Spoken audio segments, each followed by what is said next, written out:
Okay, we're gonna get started.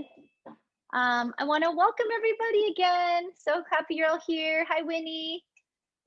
And we are going to be prepping Melissa's recipe today, or Melissa's gonna be prepping her recipe. I'll be in the background, but we're gonna be prepping both fish and chicken. So for those of you who are doing fish, you'll be able to follow Melissa's instruction, and I'll be doing chicken in the background. Melissa will also demonstrate how she'll prepare the chicken, but we can use it with the same curry sauce. So we're excited to have you all.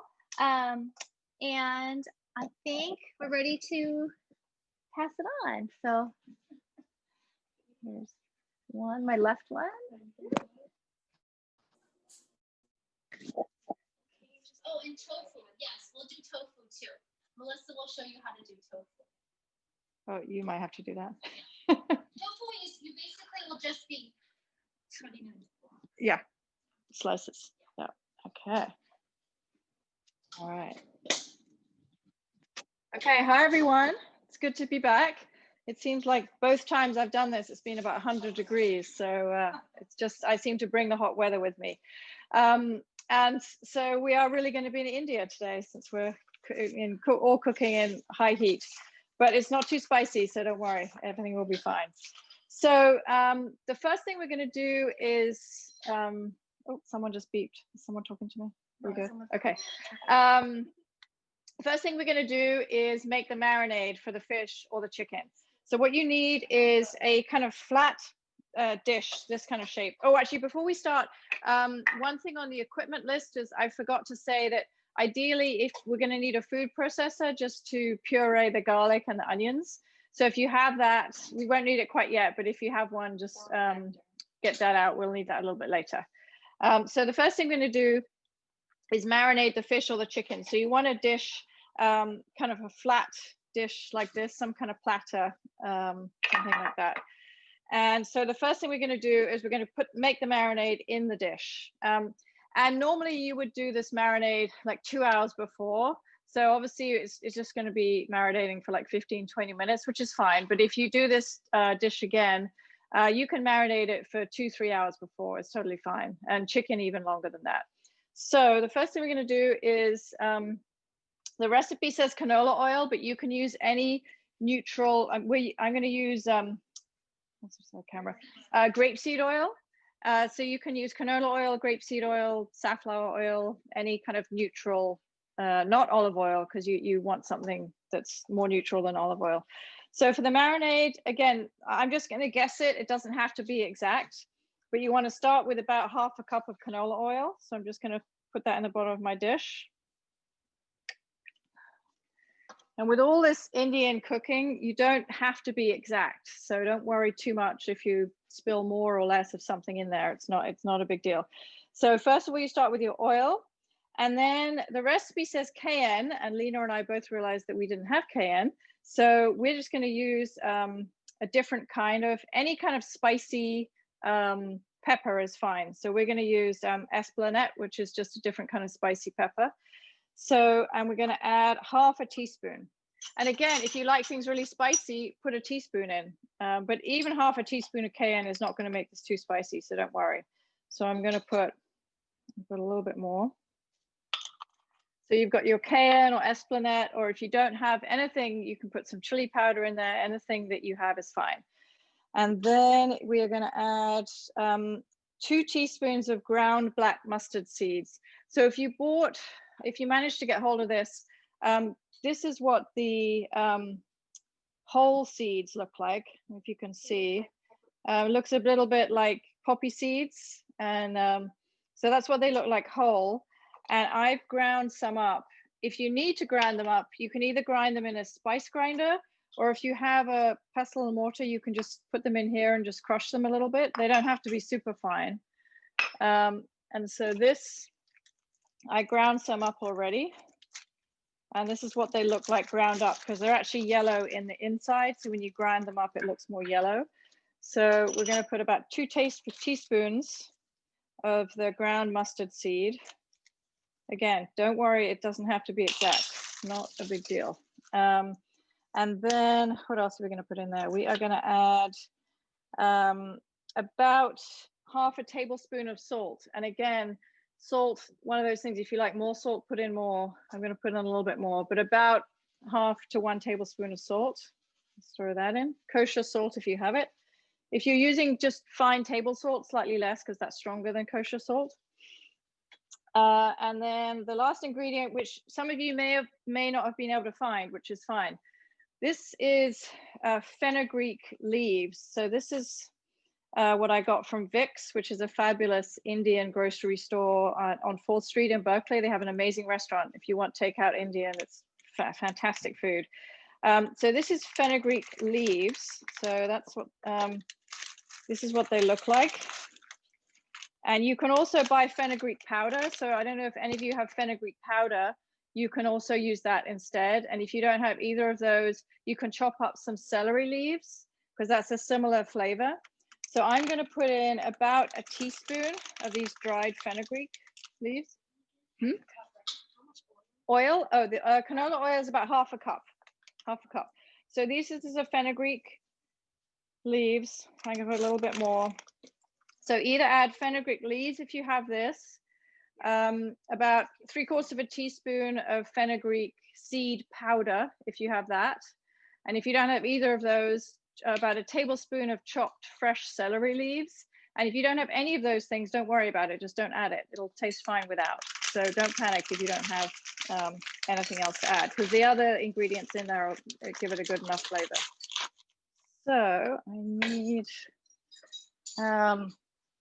once you've got all your spices and stuff in there, you're just going to stir that together just to mix everything around so everything is all mixed up. And then we're going to add our fish or our chicken. So I'm going to add the fish to this first, and then I'm going to show you how to prep the chicken, because we need to do something to the chicken before we put it into the marinade. So the first thing we're going to do is just put the fish into this marinade. So we're going to grab, okay.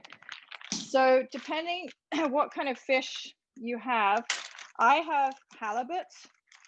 And what you want to do before you marinate your fish is just make sure that if you have a fish that has bones in, just feel along your fillets. So some of you might have cod or fillets of Dover sole. Before you put them in the marinade, it's not the end of the world if you do have bones, but just feel the fillets, and just because that's the easiest way to tell if there's bones. And you can either, if it's easy to pull them out, you can pull them out now, or you can just deal with that. Ideally, you do want to do that now because we're going to be putting breadcrumbs on them. So it's going to be hard to find the bones once they're actually cooked. And this halibut, that's why I like halibut. It doesn't have bones, so it's a really nice fish to cook with. And again, if you have fillets of sole, they shouldn't have any bones in. The only white fish that might have some is cod, but they're going to be probably big bones. So just double check, feel your fillets and just see if there's any bones in there and just try and pull them out with your fingers. And what you want to do with your fish fillets, make sure you cut them up. You see how big this is? It's like the size of the palm of my hand. When you're cooking fish, you don't want to be cooking huge pieces because it's harder to get the cooking right, because you end up with the inside still being raw when the outsides are cooked. So if you've got big fillets, just cut them in half. It'll just be easy for you to get the cook time right so that you don't end up with overcooked fish. So what I'm going to do is just place these fillets of fish in the marinade. And as I said, you can do this, up to 2 hours ahead for fish. And for chicken, you can marinate this the night before. They can sit in this for 24 hours, totally fine.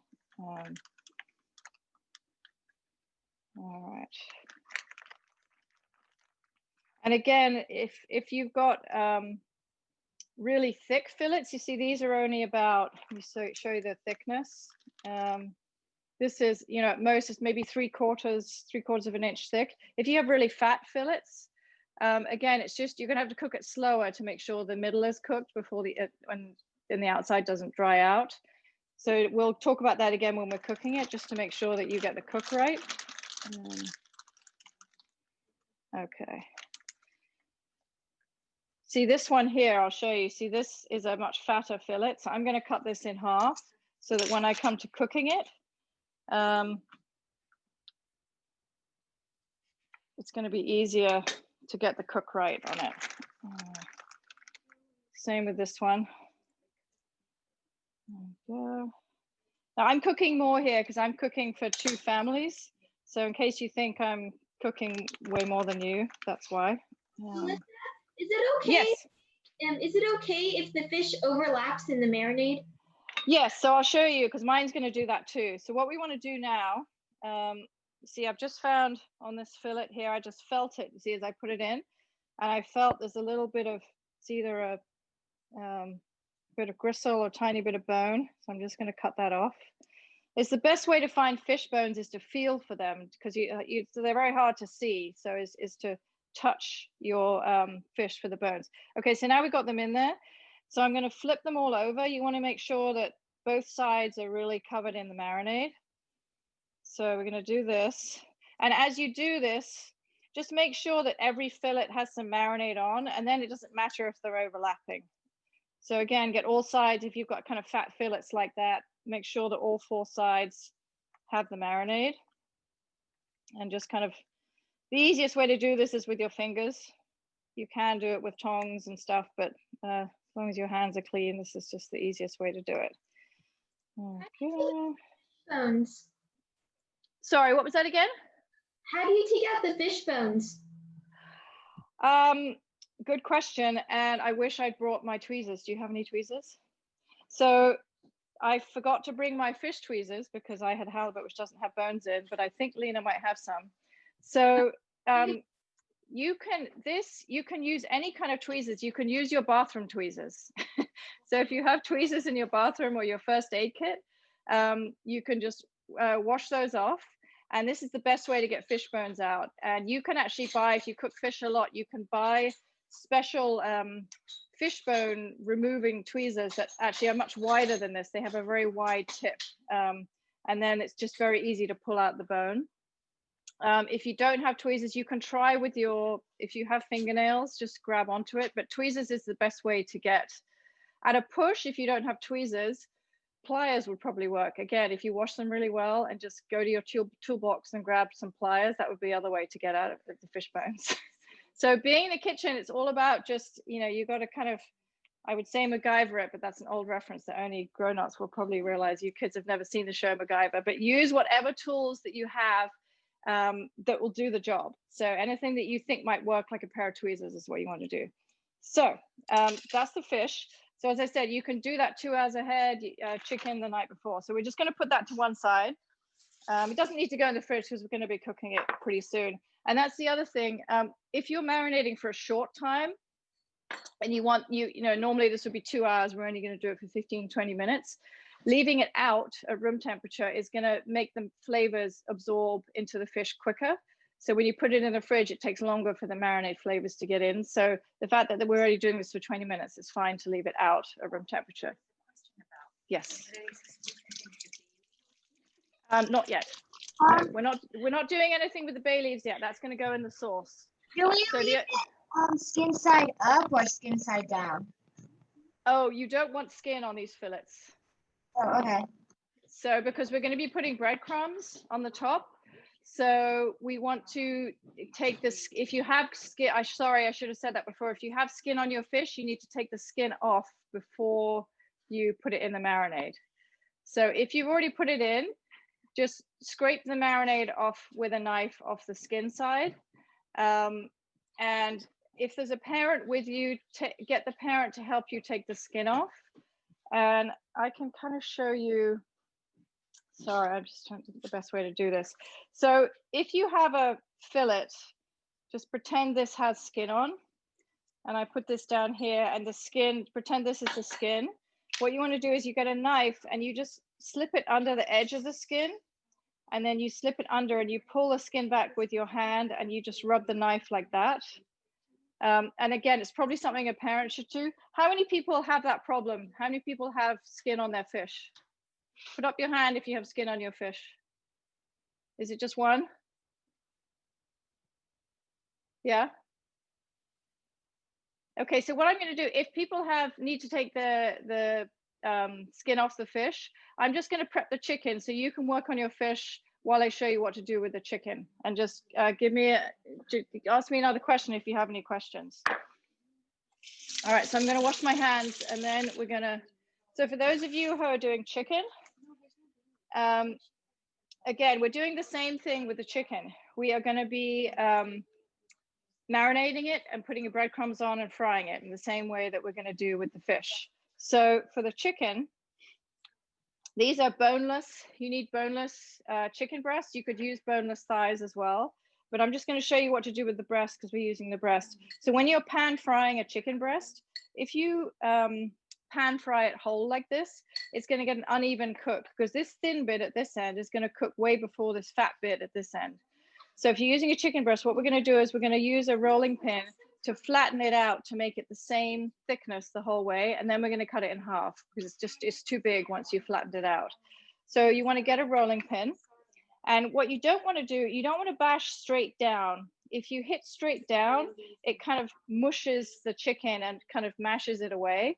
So what you want to do is try and push it to the side. So I've got my thin bit here, which is the right thickness. And we want to get this side thinner. So I'm going to hold on to this side, and with the rolling pin, I'm going to hit quite hard and just kind of push the chicken breast to the side. So I'm kind of pushing down and sideways to the left towards the thicker end of the chicken breast.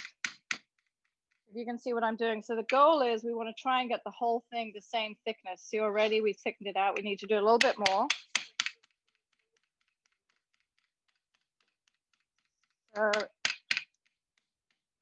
And if you've got chicken thighs, again, look at your chicken thighs. If they're slightly uneven,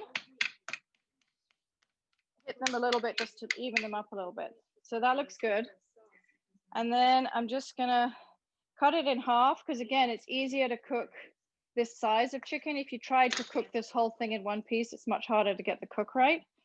And then these are going to go in, Lynna's made another marinade for me. So these are going to go in exactly the same marinade that we made for the fish. Which is going to go over there. So I'm just going to do one more chicken. Yeah, we'll do this one first. So this one. And again, sometimes with these, if you're doing chicken, sometimes these chicken breasts come with a chicken tender that's kind of almost separated from the breast. And if that's the case, you just want to cut that off and just cook that separately.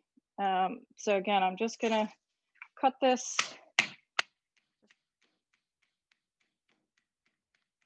There we go. So again, just push it slightly to the side rather than straight down so that you don't end up really just mashing the meat away. And this is just going to make it easier to cook if it's all the same thickness. And again, I'm just going to cut that one in half. So these are just going to go in the marinade exactly the same as the fish. All right, thank you. So now, while that's marinating, we're going to start making our sauce. And I've got raw chicken on my board. So now I need to wash my board and my knife before I'm going to get, Lynna's very kindly got me a fresh board. Thank you. This is so much nicer than being at home. I get people giving me clean things to use. All right. So your fish and your chicken are marinating. So now we're going to start making the sauce. So the first thing we need for that is 3 tablespoons of chopped garlic.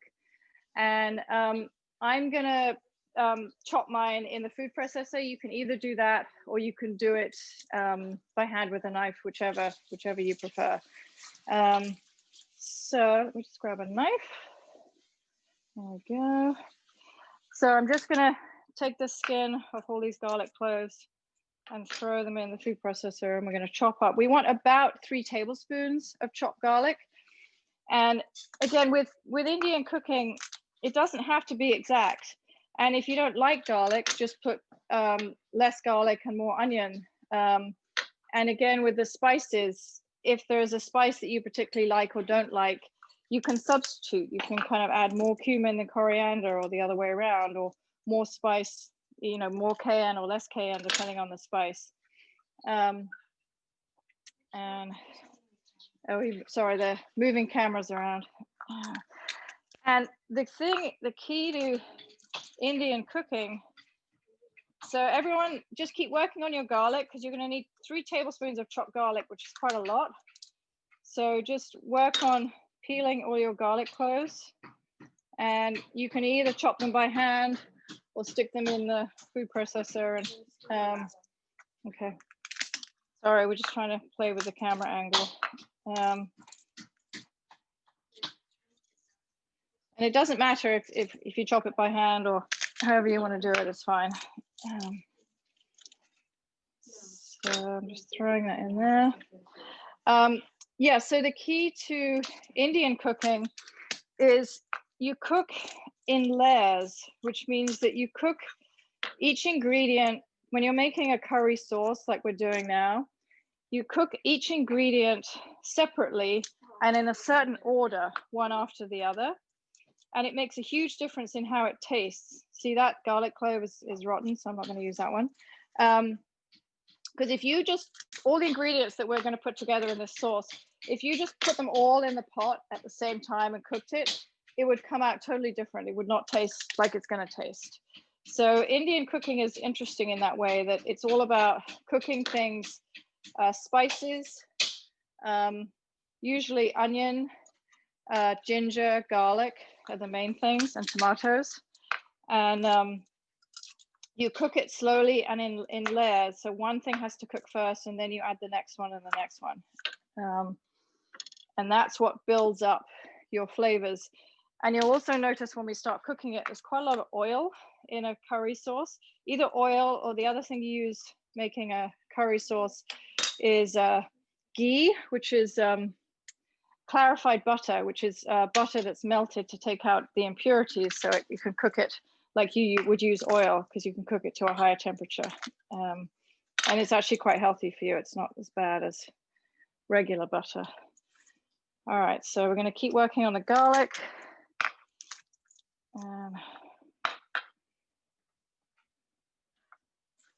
You can work it by hand. And this recipe comes from a cookbook from a restaurant, which I'll show you. This is a restaurant in, is that upside down? No, you can see that, called Vidges, which is in Vancouver, which if we're ever allowed to travel again, and if you ever go to Vancouver, it's a great restaurant. It's a family couple who started this restaurant, I think about 12 years ago. And it's really, when I started cooking, I never cooked Indian food, because I grew up eating bland English food, and I always thought that Indian food was going to be too spicy and I wouldn't like it. The food at this restaurant is, and I think Indian has that reputation of just being really spicy, and that's so not the case. And all the food and all the restaurants in this, all the recipes in this book are just, I would say, more fragrant than hot spicy. So they're just really delicate flavors and kind of interesting flavors. And if you like Indian food, I would recommend this book, because it's got some really interesting, he sort of uses, combines traditional kind of Indian recipes from his grandparents and parents, and kind of modernize them a little bit, you know, with his kind of spin on traditional ways of cooking. And it's just, and this sauce, if you're just cooking for 4 people, it makes enough for 2 meals, and it freezes really well. So you can make this sauce, you could make a double batch and just stick it in pots in the freezer, and then you can just defrost it, and you've got a really instant dinner, because you just fry some fish or chicken or tofu or vegetables, you know, just roast some vegetables and put this sauce over the top, and it's really tasty. That's the other thing I like about Indian food, is that most of it freezes really well. So I always make double what I need and put half in the freezer, and then you've got a meal instantly when you don't feel like cooking. All right, so that is most of my garlic. One more.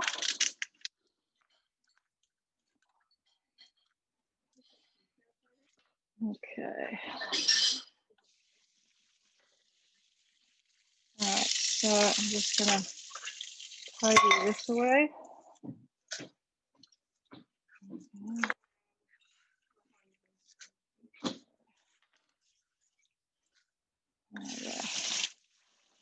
All right, so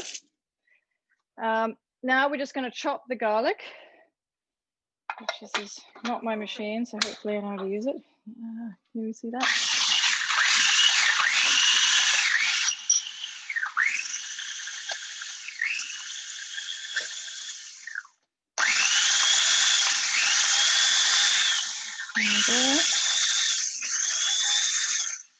All right, so now we're going to start cooking the sauce. We're going to start the garlic first, and then while that's cooking, we're going to chop the onions and the tomatoes, which we're going to add later on.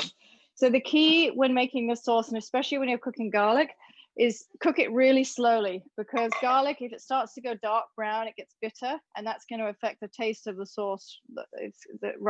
You can't go back from that. If you end up burning your garlic, you're going to need to throw it out and start again, because there's no way to come back from burnt garlic. Do you have a question? No? Okay. Sorry, we're just trying to get our camera on the pan. 1 second. Our production engineers are just working on this.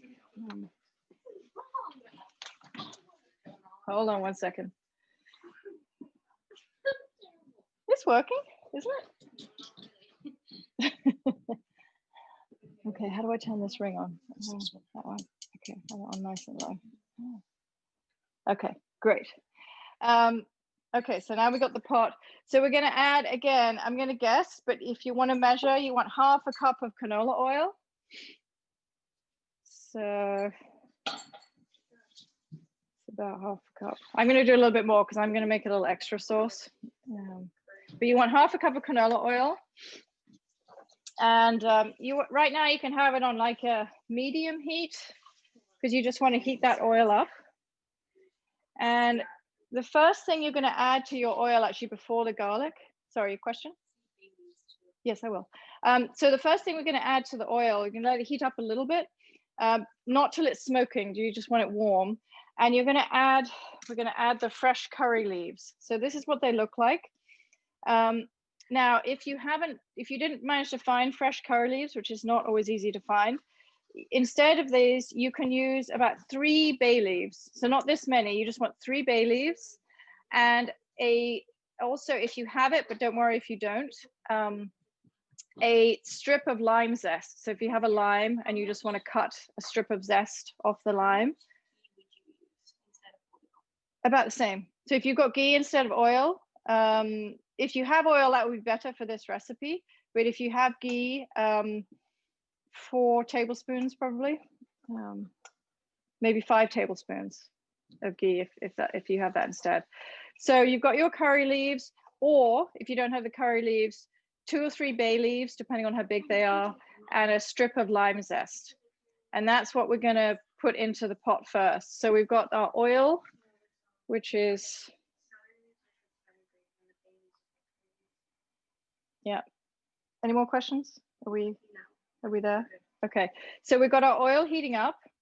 And what you want to be really careful about is when you put these curry leaves into the oil, and the same if you have fresh bay leaves, they have some water in, so they're going to spit at you. So if you have a parent there, the parent might want to do this, or just be very careful when you put these. If you put anything in oil that has moisture in, it can spit at you a little bit. So I'm going to put these curry leaves in. You see, can you see that? I don't know if you can hear that and see that, it's spitting at me. So I'm going to turn the heat down.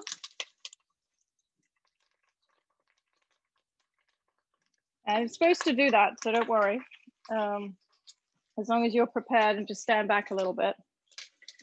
So you want these leaves just to cook for about 30 seconds, just till they wilt, just a tiny bit. And then we're going to add the garlic.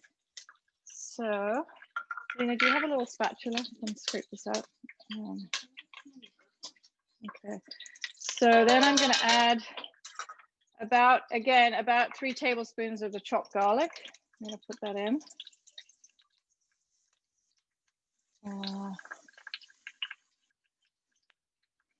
You want to get your garlic in there and turn your heat down as low as it can go, because you do not want this garlic to even barely brown. You just want it to cook very slowly.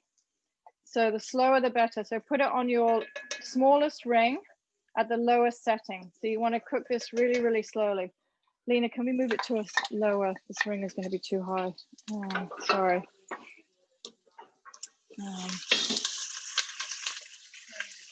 Sorry, we're going to need to move to a different ring, because if I left it on that ring, it's a really powerful burner and it would burn the sauce before it's ready to cook. Yeah. We're going to move back. Okay, so we'll just move the camera. 1 second. That's okay. Uh-oh. Sorry, guys.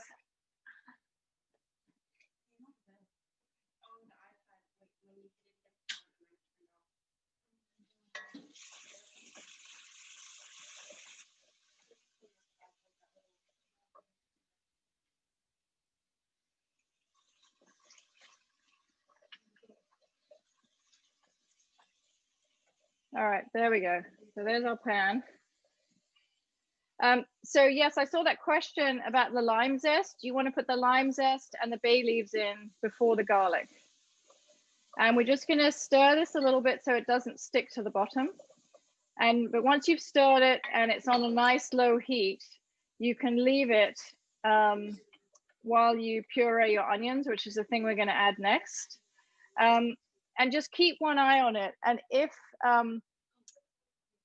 when you're cooking, if you see the garlic start to brown a little bit, just pull it off the heat. Take it or turn the heat off until we're ready to add the onions. So it's okay if you stop. You just don't want it going brown. So if you can leave it cooking slowly so it's not browning, that's fine. If you see it start to brown, just turn the heat off until we're ready to add the onions. Just keep an eye on it so that it cooks very slowly, because the slower you cook garlic, the sweeter it gets.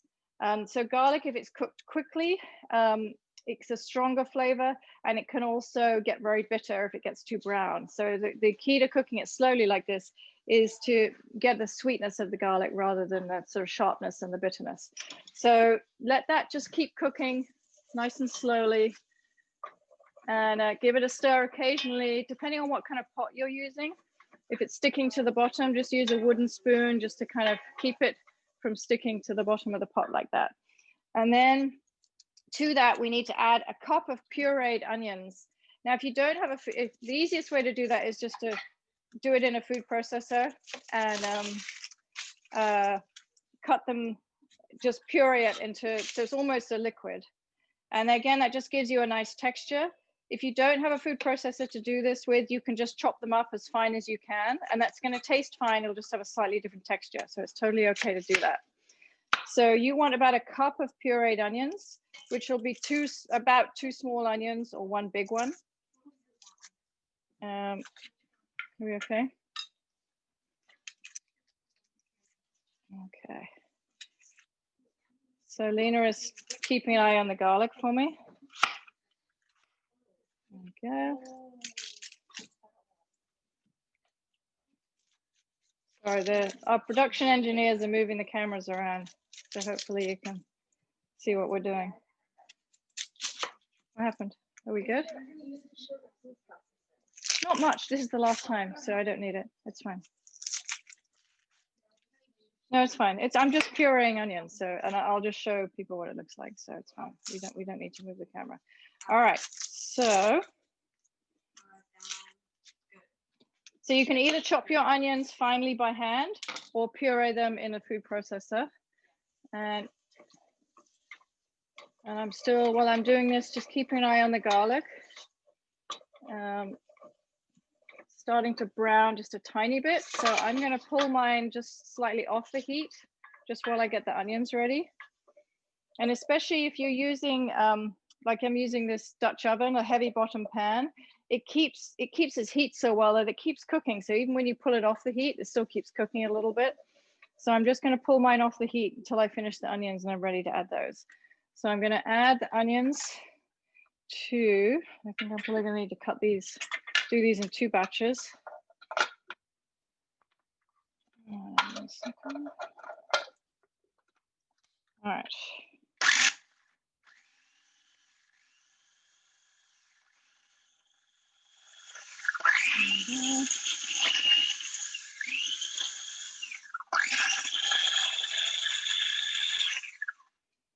Might need the other one, Lynna.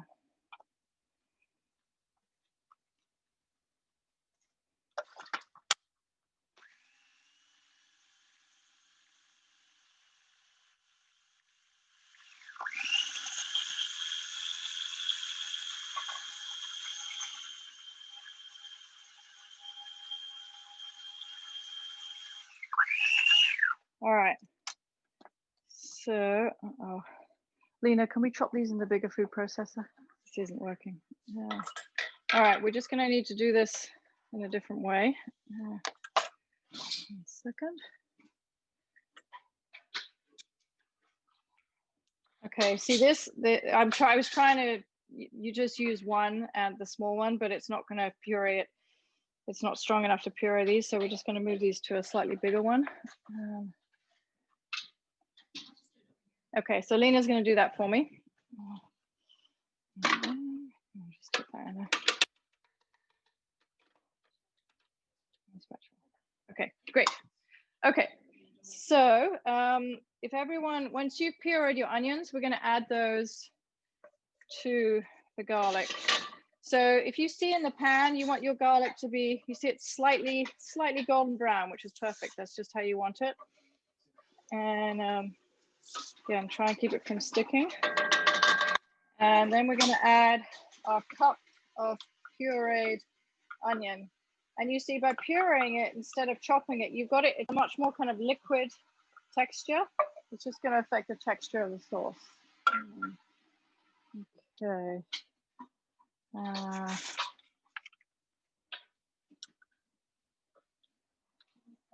All right, yes, the onions. So we're gonna put onions in there.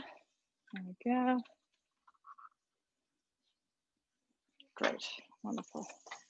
Okay, so once you've added your onions, stir it in so that you get it nice and mixed with the garlic and your bay leaves, whatever you have there. Okay. All right. Turn the heat up a little bit.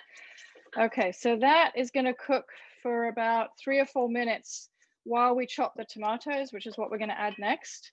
So once you've got your onions mixed in, it's your second layer. Just let that cook slowly. Again, keep an eye on it, and if it looks like it's browning too much, just turn the heat down. But if you have it on a low heat, that should be fine. So the thing we're going to add next is about 1 pound of finely chopped tomatoes. So you can, this time of year is tomato season.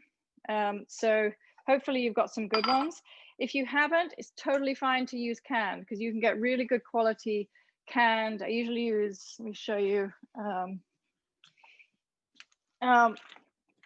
Like at other times of the year when it's not tomato season, I use these Marzano crushed tomatoes, which have much better flavor than if you're using tomatoes out of season, they taste of nothing. So you're much better off using these canned ones. But at this time of year, it should be, you know, the fresh ones are good, but other times of the year, I would use this because it's you'll get a much better flavor. Thank you very much.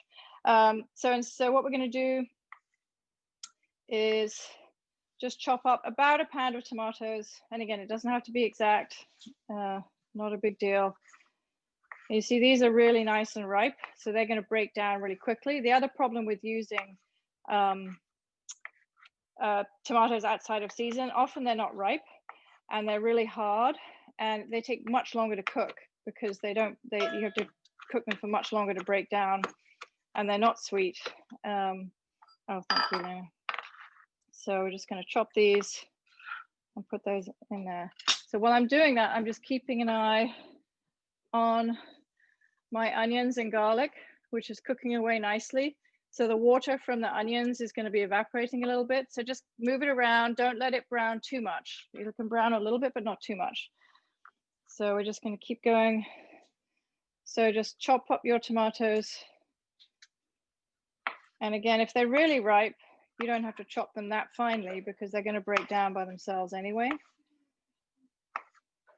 See, these are really nice. Good ripe. And if you're in a hurry, just use the canned ones. It's quicker. The flavor is just as good. So don't ever think that you shouldn't. Canned tomatoes is one of those things that's totally fine to use. The onions are on a pretty low heat. I've got it on my lowest heat because you don't want it browning too much. Because again, if you brown the onions and the garlic, you're going to get this bitter flavor, which is very hard to get out once that's happened. So just when in doubt, just when you're cooking the onions and the garlic, as low as possible. And if it takes a bit longer, that's fine. Okay.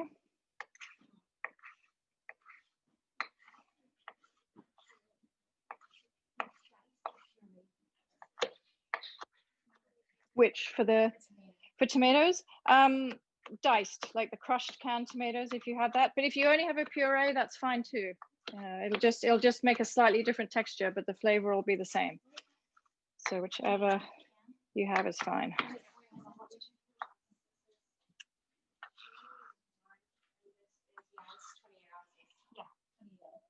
No, so that's too much. So let me see. Less than 28 ounces if you're using cans.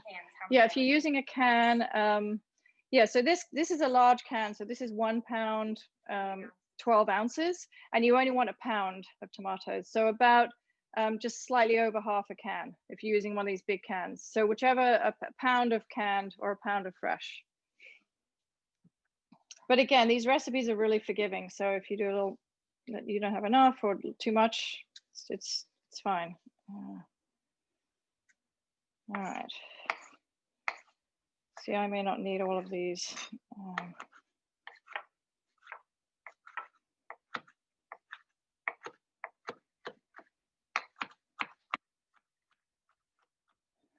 right, so Lynna's stirring that onion.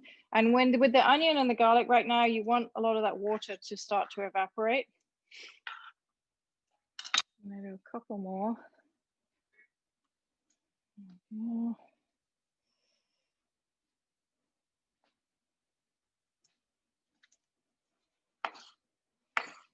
Okay.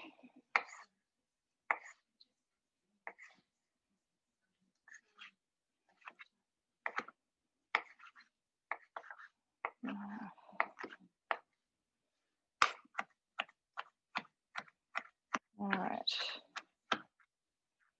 Okay, so I think that's going to be enough. All right.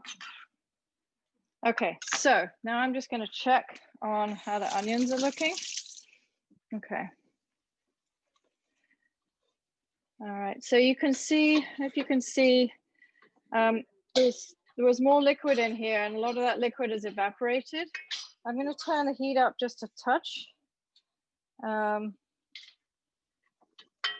just to get a little bit more of that liquid out before I add the tomatoes. And then, okay. All right, so actually before we add the tomatoes, so is everyone, give you a few more minutes just to chop your tomatoes up if you've got those ready. And before we add the tomatoes, we're going to add the spices and then we're going to add the tomatoes last. So turn my heat down low again. So if you're ready to add the spices, we're going to add the spices next to the onions and the garlic that's in the pan.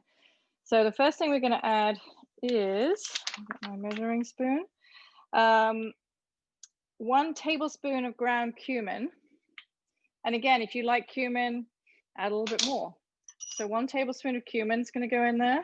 I'll put that in.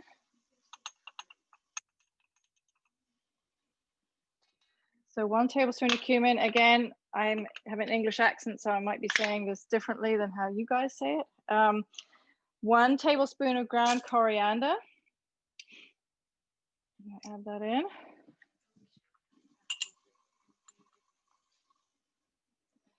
And 1 tablespoon and 1 teaspoon of salt. So 1 tablespoon of salt plus 1 teaspoon and a half. That's a half. So that's a half teaspoon and 1 teaspoon of salt. And half a teaspoon of cayenne or whatever other pepper that you have. Where's that esplanade gone that we had?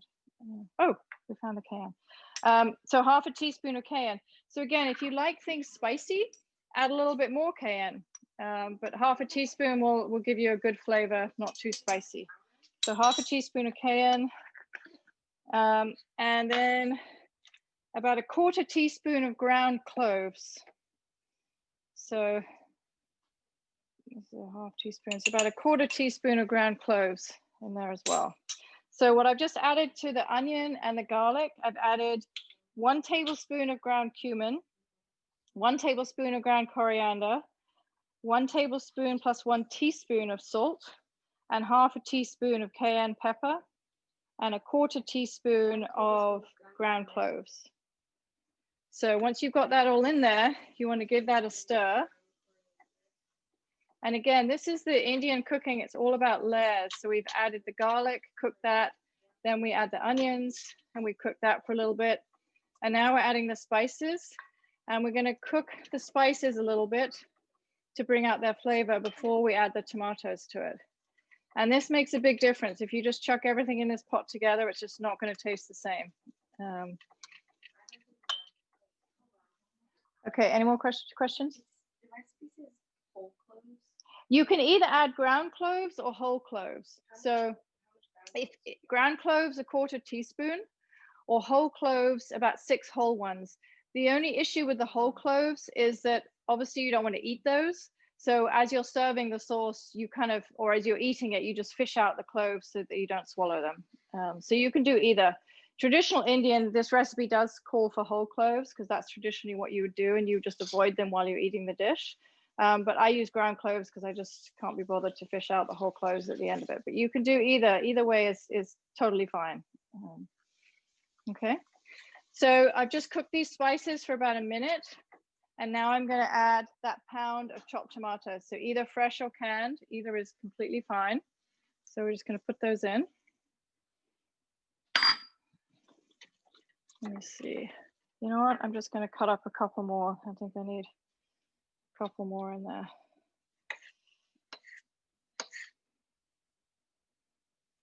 And again, you know, when you make these dishes, you can adjust the seasoning. You know, if you like it more tomatoey, just add more. If you like more cumin or coriander, add more. Once you make it a couple of times, you can play around with it and just make it how you like. And particularly the cayenne. So if you like something more spicy, just double the cayenne pepper. And then the other thing to remember with, if you're making any kind of curry sauce or soup, if you end up making it too spicy, you can fix it. So if you put too much spice and you taste it and you're like, oh, this is way too hot for me, you can you add dairy to it. So you either add yogurt or coconut milk or some kind of acid like lime juice and sugar also. So all those things can help reduce the heat of spice. So if you've made it too spicy, add dairy, coconut milk, yogurt, some lemon juice, or a little bit of sugar. Not too much sugar because that can affect the whole taste of the dish. All right, so once you've got your tomatoes in there, thank you. We're going to let that cook for about 5 minutes. So what you want to do now is you don't want to stir it. Once you've got your tomatoes mixed in there, leave it alone. I'll explain why in 1 minute. So you're going to you might turn your heat up. You want it to be bubbling. So can you see the pan? Oh, I know. So I don't know if you can see, you want it to be bubbling a little bit, but not so it's getting burned at the bottom of the pan. So I've still got mine on the lowest heat. And we're going to leave this to cook for about 5 minutes. And what you want to do, you want to wait until the water evaporates, and you're going to see the oil rise to the surface and sort of start glistening a little bit on the surface. So just don't stir it, just let it sit for like 5 minutes, and for the water from the tomatoes to evaporate and the oil to come to the surface. So I'm going to turn my heat up just a touch. There we go. And that's going to be about 5 minutes. So while we're waiting for that, let's get our rice on. So we're going to, ideally this should be served with basmati rice, the traditional rice with Indian food. But if you don't have basmati rice, that's fine. You can use any long grain, probably not short grain rice because that's going to be pretty sticky. But jasmine rice, long grain rice, and any kind of, but if you only have short grain, that's fine. So if you want to cook your rice, if you have a rice cooker and you're used to using a rice cooker, put it in your rice cooker now. But I'm just going to show you how to, if you don't have a rice cooker, how to cook rice just in a regular pot. So yeah, I'll just do it here. It's very easy. You just need a heavy bottom pot with a tight fitting lid. And it's basically double the water to the rice. So I'm going to cook 2 cups of rice. So I need 4 cups of water. So I'm just going to put 4 cups in my pot. 1,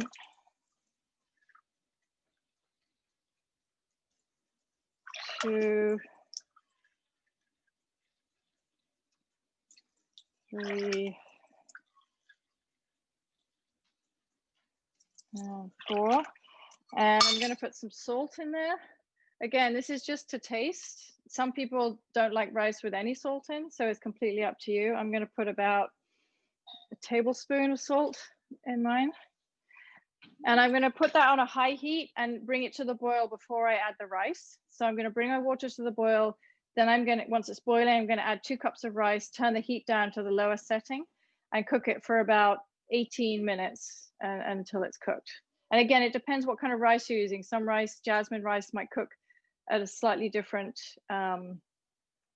speed than basmati rice or long grain rice. So just keep an eye on it. But between 15 and 20 minutes is usually what I would say. So I'm just going to put this. Lena, do you have a lid for this one? Oh, there we go. Great. Okay.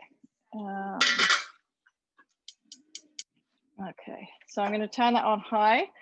And then, so if you can see, I don't know if you can see in this pot behind, what I was talking about has started to happen. You see the steam coming off, the water is evaporating from the tomatoes, and the oil that's in there is coming to the surface.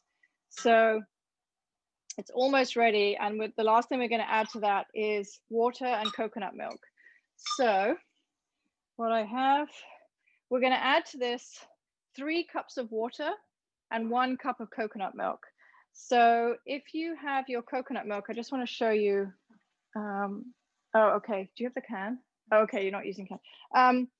So I just want to talk about coconut milk for a second. We're using from a carton this, or you might have a can. The key with coconut milk is that you need to shake it before you measure out your cup, because especially if you're opening a can, it splits. So you get the thickness at the top and the watery stuff at the bottom. So whatever you're using, carton or a can, give it a good shake before you open it. And when you pour out your cup, so here we've got a cup of coconut milk, just make sure it's really well mixed so you're not getting just the thick bit or just the thin bit, because otherwise it's going to affect the flavor and the texture of the sauce. And again, so we're looking for, is this 3 cups? Yeah, 3 cups of water and 1 cup of coconut milk to add to that sauce. But again, if you prefer it to be slightly richer, so if you really like coconut milk, you can change the proportion. So you could do half and half. You could do 2 cups of water to 2 cups of coconut milk. But you just need 4 cups of liquid in total. So no, I'm making this with 3 cups of water and 1 cup of coconut milk, but you can play around with that. Make it this way today, and if you want to make it again, just play around with it. So I'm going to go back to my sauce, and that looks great. So a lot of the water's come away. So now when I stir, you can see coming into the bottom of the pot.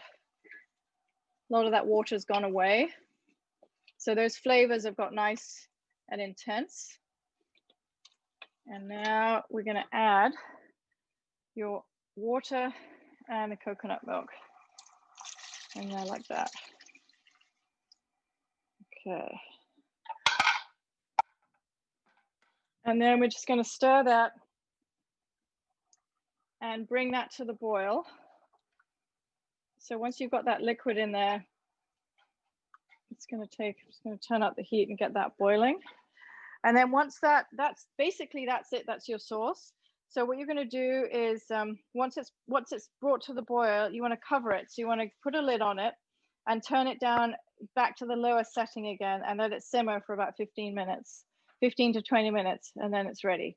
So we're just going to wait for this to boil and then turn the heat down to low. So just, you can have the heat on high right now to get it, to bring it up to the boil, and just keep stirring it so that you make sure you've got all that.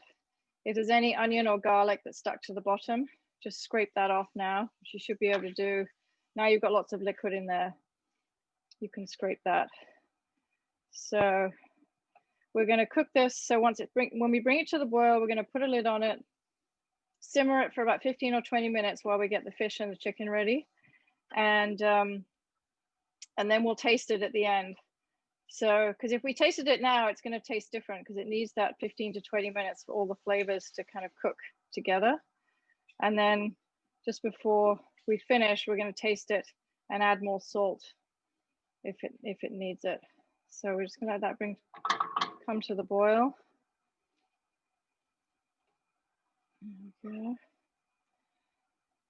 And then keep an eye, your rice water might be boiling. Yeah, see while I'm waiting for that to boil, I'm just going to add my rice next door. You can see that.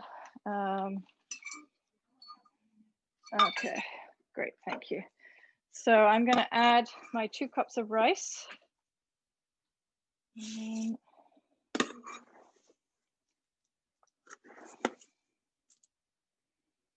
we go.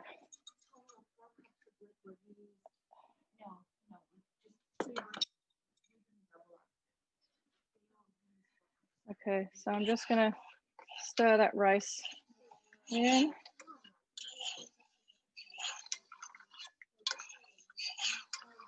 Okay. Yeah, so for the regular recipe that we're all making, it's 4 cups of liquid, 3 water, 1 coconut milk. If you're doubling it, which you shouldn't need to because this is making double the amount anyway, but if you are, you're going to need 6 water and 2 coconut milk. Okay, so now I've got my rice on low. I'm going to put the lid back on, and that we'll set a timer for, let's check it up to 18 minutes. I'm going to move it to a lower. Okay, great. Great. Thank you. Okay, 18 minutes. So, but you can totally use your rice cooker if you'd rather do that, whichever way you're most comfortable. Yeah, we need to boil some water for the peas next. So I'm still waiting for this sauce to boil. I've got it on high. And as soon as this has come to the boil, I'm going to stick the lid on and let it cook for like 15, 20 minutes. So this is going to be ready. We're going to spend the next 15 minutes breading the chicken and or fish, cooking that. And by the time that's cooked, your sauce is going to be all ready.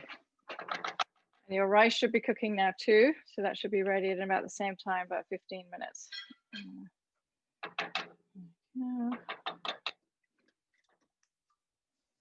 So while we're waiting for that so we've got our sauce. If it's not boiling, you're waiting for it to boil, and then we're going to put a lid on and just let it cook, simmer slowly at a low heat for 15 minutes.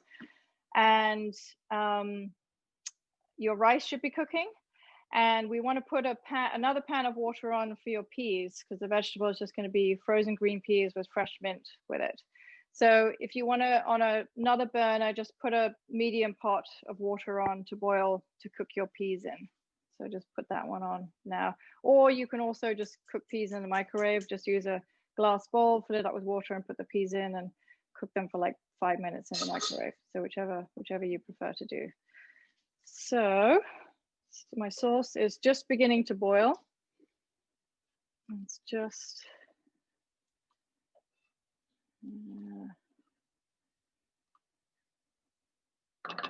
all right, so that's come to the boil. So I'm going to get my lid, which has disappeared. There it is. All right, so I put my lid on the pot with the sauce, and that's just going to cook away for about 15 minutes. So that's all ready to go. Turn that down. Okay, so your sauce is cooking. It's done basically. Your rice is cooking. Your water's on for your peas. And now we're going to bread the fish and the chicken and get ready to fry that. So let me get our fish back. Okay. All right. So we've got our fillets of fish and or chicken. Just so you can see. So that's the chicken. And if you have tofu, again, it's just done in exactly the same way. So if you've got your tofu slices in your marinade, we're just going to bread them in exactly the same way. And so you can use, I'll show you what we're going to use. You can either use fine breadcrumbs. This is panko that I just chopped up. You can use panko just plain as it is. I've actually just put this in the food processor to make it a little bit finer. But you can just, either is fine, whichever you like it. Just regular panko, you can chop it up finer. You can use fine breadcrumbs.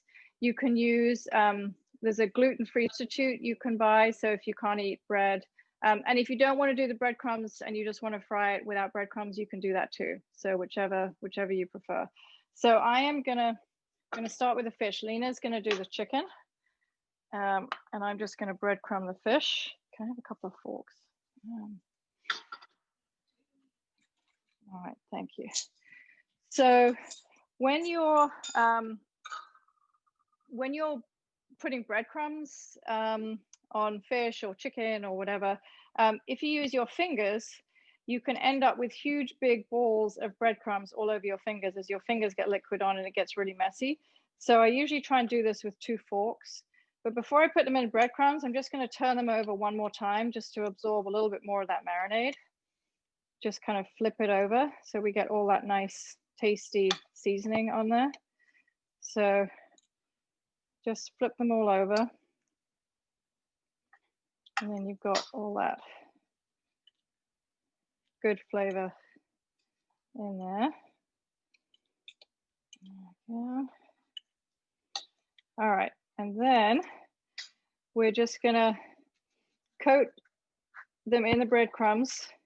And you see, you can use your forks just to kind of scoop the breadcrumbs or the panko onto it. It doesn't need to be a thick layer, just a little bit is fine. And then shake off the excess so that you know I've got too much. And then if you can see, once I've put the breadcrumbs on, I'm just gonna lay them here on a baking sheet next to me so that then I'm ready to cook them all. So I'm just gonna do all my fillets like that and get the breadcrumbs on.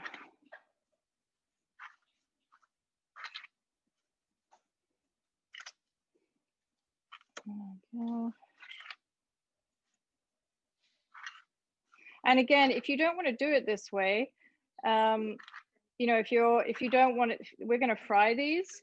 And if you don't want to do that and you want to be a little bit healthier, you could just bake these fillets like they are right now. You could bake those in the oven and do it that way. Same with the chicken, whichever you prefer. If you have a grill and you'd rather grill them, you could do that too. Because this sauce you can basically do with anything and just cook your protein however you like. This is just one way to do it. I'm going to do that.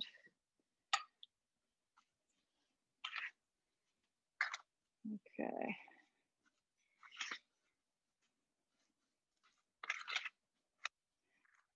And then so we're going to be frying these in a non-stick skillet in a little bit of, again, neutral oil, grapeseed, canola oil. And if you're doing fish and chicken, your chicken is going to take longer to cook, and it's also more forgiving. You can, if I were you, I would cook the chicken first, and then just put that to keep warm in a low oven while you cook the fish. Because cooked chicken you can leave sitting around for a little bit and it's not going to dry out.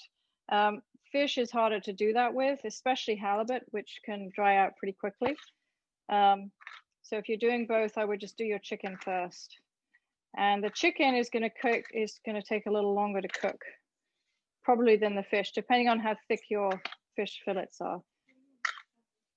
And the cooking time is going to completely depend on how big your fillets are. Say this one, for instance, this is the tail end. It's very thin, and this is going to cook maybe 1.5 minutes each side, 2 minutes. Whereas this one, you can see this is a lot fatter.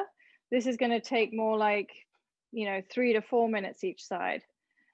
So the cooking time you're going to have to judge for yourself depending on how thick your fillets are once we get them in the pan. And the thicker they are, you're going to want a slightly lower heat because you want to make sure that the middle is cooked through before the outside dries out. And if you have it on a very high heat, you're going to end up with raw in the middle and dried out on the outside. But fish, a lot of people are scared of cooking fish. It's really not that hard. And when in doubt, take fish out before you think it's ready, because fish continues cooking a little bit. And if you then cut into it and it's not quite cooked through, you can just throw it back in the pan. And it's much easier to fix undercooked fish. Once fish is overcooked and kind of dried out, there's not much you can do about it. Although in this case, you've got a yummy sauce that you can just throw over the top, so it's fine. All right.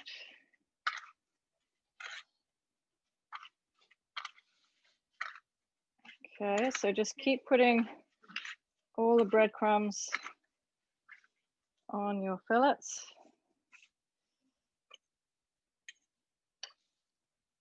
There we go. And again, if you have slightly different sizes, if you've got some that are thicker than others, you want to put your thicker fillets in the pan first for like 1 minute or 2, and then add the thin ones so that everything ends up cooking about the same time.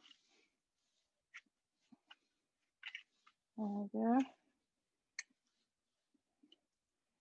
And once we start cooking this, I'll show you a trick to tell how fish is cooked that I learned once years ago, and it seems strange, but it actually works, because I was never sure. I kept cutting open my fish to see if it was cooked, because it was the only way I knew how. All right. And again, you can use your fingers to do this. It can get messy because you end up getting breadcrumbs all over your fingers. Yeah, just a couple more. So again, as you finish up, just get the rest of this marinade out, so you're getting all that nice flavor. All right, so last one, and then we're just going to do one thing before we start cooking these, because especially if you have just these thin fish, it's going to take 2 to 4 minutes maybe to cook them, not long at all.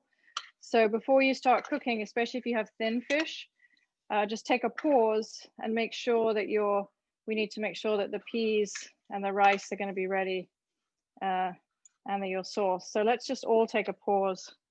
So I've got those ready there. I'm just going to put this to one side, and there's one more thing we need to do before we start cooking. Okay, all right. So right now I'm going to check on my sauce, and just check on your sauce. It should be simmering, not boiling really hard, just simmering, and just give it a quick stir to make sure that it's not sticking to the bottom. Mine is fine. So that's looking good, and it's smelling better already. It's amazing how quickly those flavors. So you should be getting a good smell from that already. So I'm just going to put the lid back on that. And then my water for my peas is boiling. The rice is cooking. Our rice timer has 6 minutes left, so that we're about right for that. So the one thing we're gonna do before we start cooking is, so the peas, we're just gonna boil the peas and then drain them and toss them with a little bit of salt and pepper, butter if you want, but you don't have to. And we're gonna put some fresh mint on there. So I'm just gonna chop that mint now so that we're not doing that at the last minute. So this is nice fresh mint that we got from our garden, which is yummy. If you have even a tiny bit of ground anywhere, a pot, fresh mint is one of the easiest things to grow. It grows like a weed. And if you use mint a lot in cooking, just buy a little plant next time you're at the hardware store, and it's super easy to grow in a pot anywhere. That and thyme are the two things, and rosemary too, very easy to grow.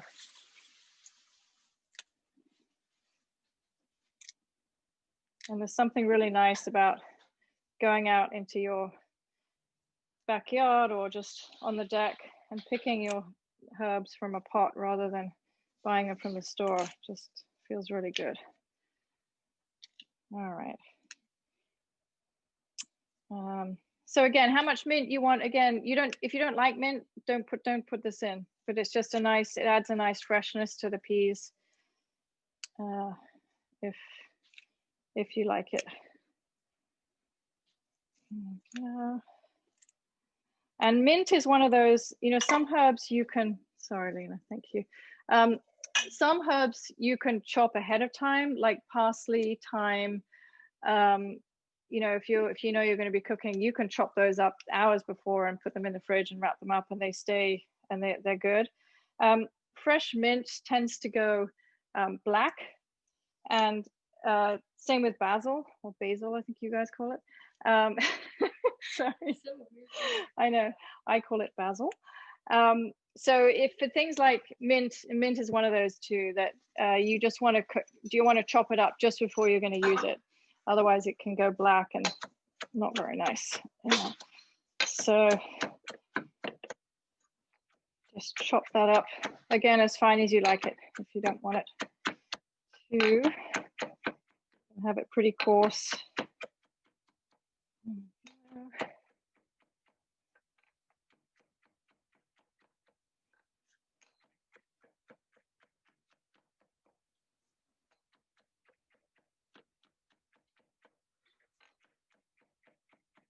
All right. So if you don't want to multitask, which you might not want to, you might want to cook your peas now, or just put them in the water to cook. And then we can just drain them and let them steam in the pan while we wait for everything else to be ready. So maybe that would be a good idea to do now, because we'll just put the peas in. So we're just focusing on cooking our fish and chicken at the end. So your mint, you can just leave there, and we're just going to toss that into the peas at the end. So let's add our peas. And again, I was having this discussion with my kids the other day, who were saying, oh, frozen, why would you use frozen anything? And peas is one of those vegetables that frozen peas are actually better, 99% of the time, are better than the fresh ones when they're in season that you buy in the store. Because peas, as soon as you pick them, get really starchy, even within a day, and they're not nearly as sweet. So unless you're growing your own peas and they're literally coming straight out of your garden onto your table, frozen peas are actually a better texture and sweeter than the fresh ones, the English peas that you can buy in the store, because even if they've sat around for a couple of days, they just don't taste as good. So I'm just going to pop those in there.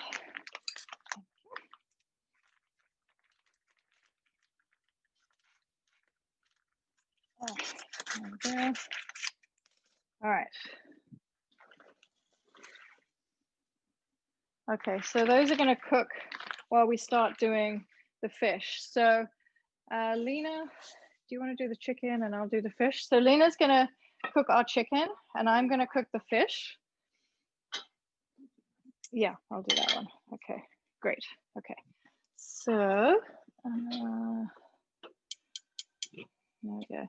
So I'm going to put my heat on about a medium heat. And I'm going to use, again, the same grapeseed oil. There we go. So you want, yeah, kind of medium heat, not too high. If the heat's too high, you're going to burn the breadcrumbs before the chicken or the fish is cooked in the middle.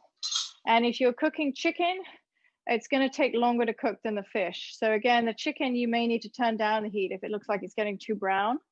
And chicken, how to tell if that is cooked, if you have a thermometer, about 160 to 165 is the internal temperature for chicken.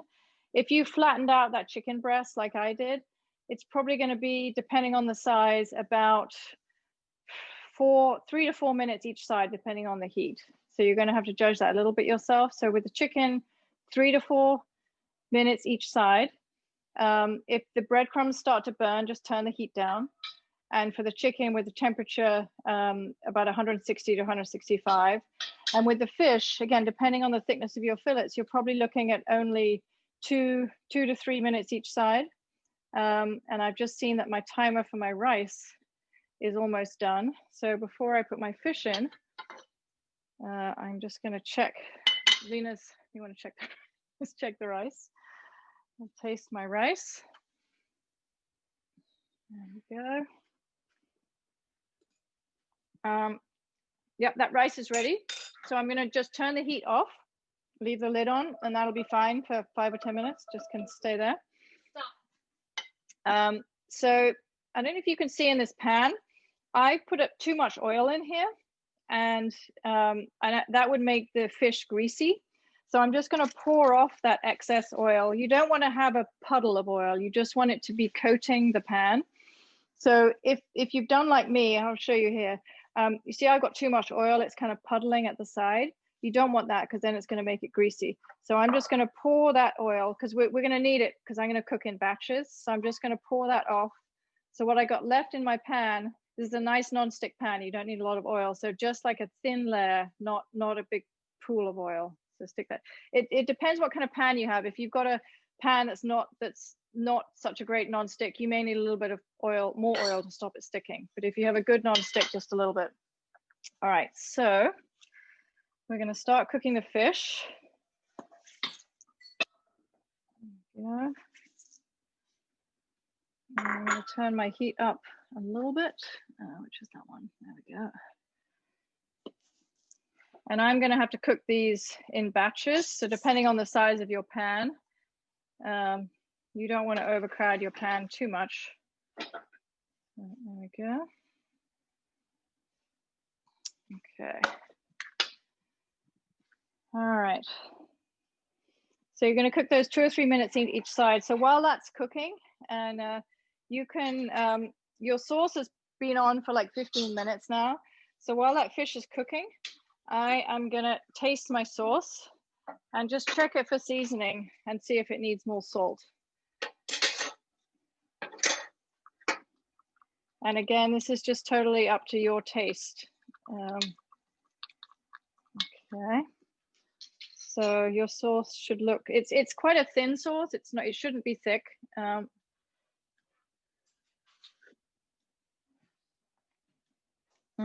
It's good. It's got a good kick to it.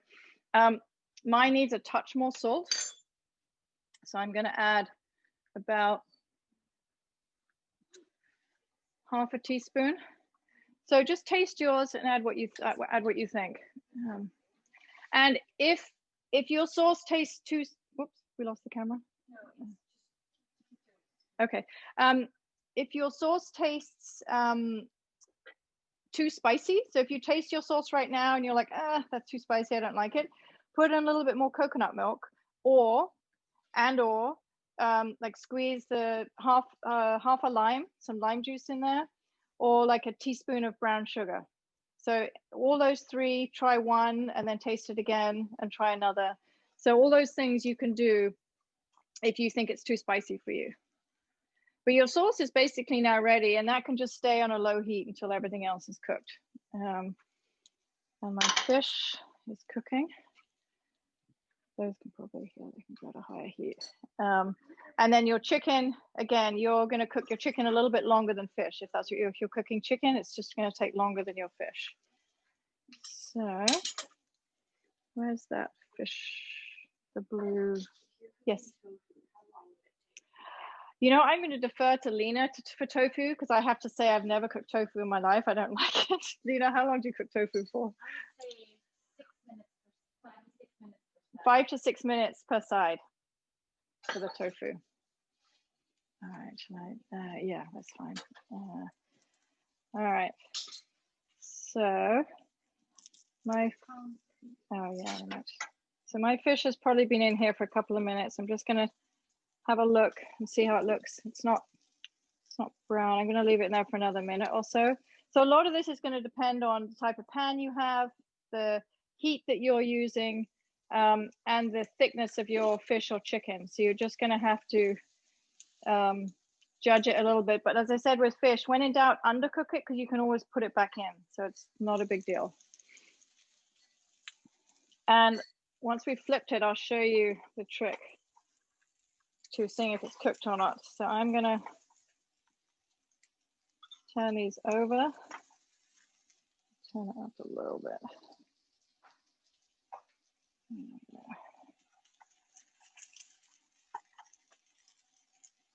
Yeah.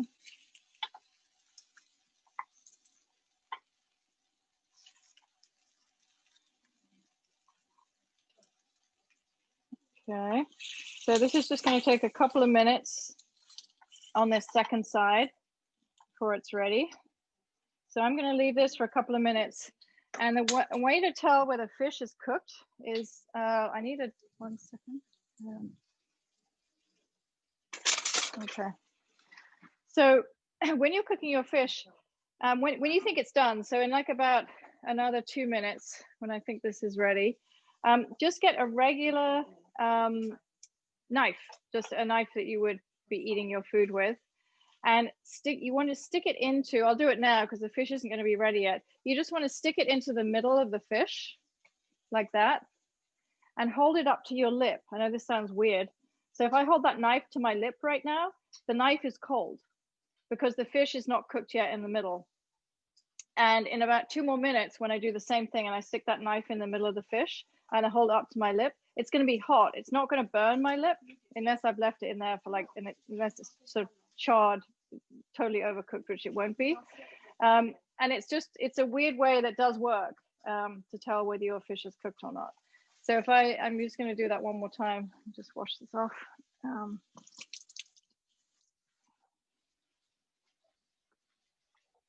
So I'm just going to put my knife in and touch that to my lip, and it's slightly warmer already. I think 1 more minute and that fish is going to be done. Okay, and then when with the chicken, if you cook chicken enough, just by feeling it when it's cooked or not. But use a thermometer, 160, 165 for chicken to make sure it's cooked through. And if you don't have a thermometer and you're not sure it's cooked, you can just take one of your chicken pieces out, cut it in half and just check and just look and see if it's cooked. And if it still doesn't look right, you can just throw it back in the pan. So it's not a problem. There we go. So my sauce is ready. I'm going to turn that off. And my peas, I think, are about ready too. Just going to set those. Yeah.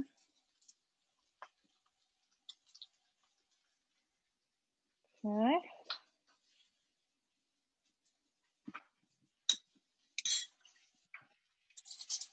Yeah. So do you want to just check that your peas, they should be, depending on how big your pot was, they may or may not have come to the boil and be ready. And those peas, okay. I'm just going to go back to my fish right now. My fish, this is definitely done. So before I do my next batch, I'm just going to put this onto a plate. Do we have a dinner plate?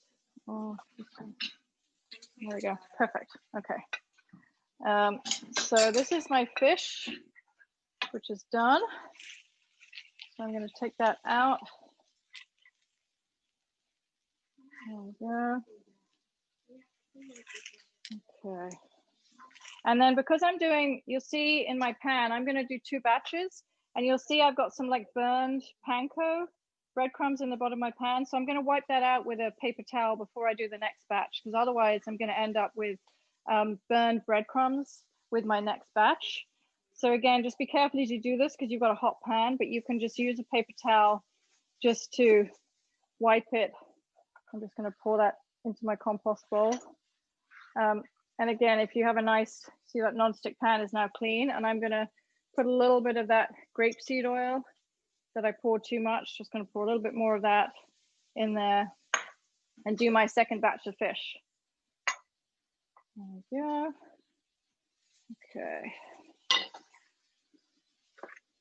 And Lynna's cooking our chicken. Chicken's going to take a little bit longer, so probably by the time I've done 2 batches of fish, the chicken will be ready.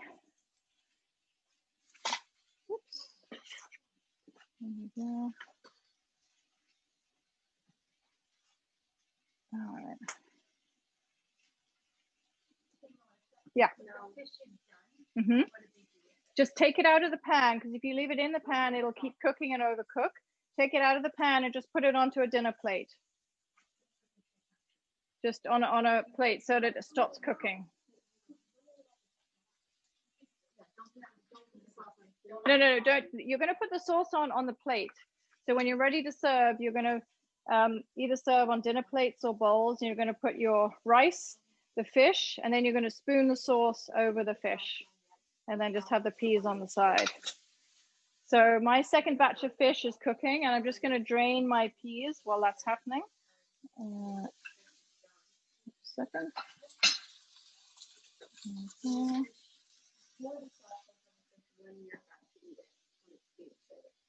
Yeah, so you're just going to put.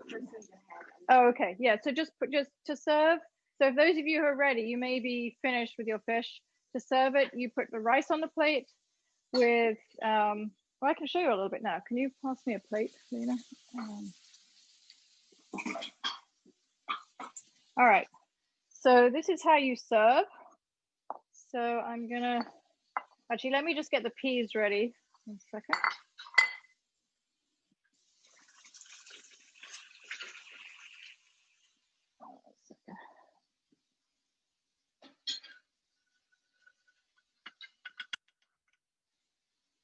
All right, so my peas, I've just drained the water off, and I'm just going to toss the mint in there with salt and pepper. Salt. Sauce is ready, yep. And a little bit of pepper in there with the peas. And I'm going to put just a little bit of butter, because why not? Because the sauce will be done now. If it's cooked for 15 or 20 minutes, it'll be done. Sauce will be done. So there's your peas. Just toss that with salt, pepper, fresh mint, a little bit of butter if you want that. Those are ready to go. And then I'm just going to show you, I'm going to serve up 1 plate so you can see what it looks like. And, okay, whoops. I keep an eye on my fish. So to serve it, just going to put together a small portion. You've got your rice, and then you put, yeah, can you turn it over?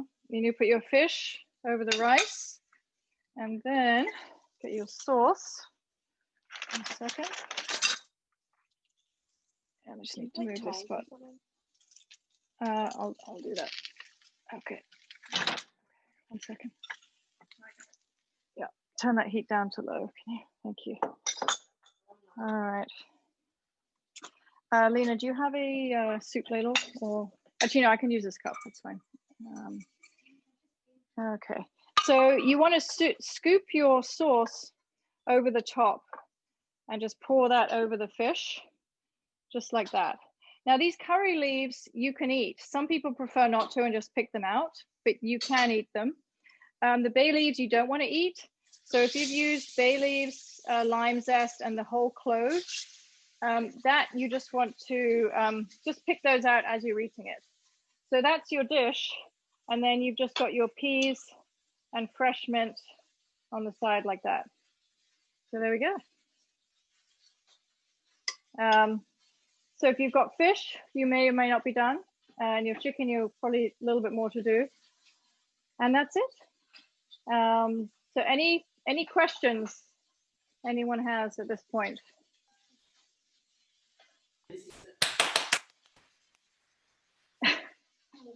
Courtney, thank you, Courtney.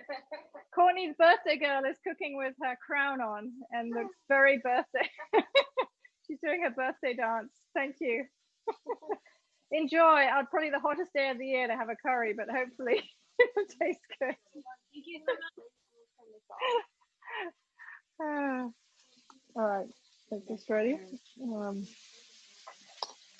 So our fish is all cooked. So let us know how it turns out, everybody. And hopefully you'll all have some leftover sauce that you can just stick in the fridge or the freezer. It'll last in the fridge for a week and freezer for a few months, and you can just use it to put on anything else. There we go. All right. Enjoy, everybody. Lena, do you want to? Thank you. Bye, everyone. Thank you. Enjoy. Thank Have fun. you. Thank you. All right, take care. Thank you. Bye. All right, Thank you. Bye. All right. Bye. Thank you. Yeah. Bye, Evie.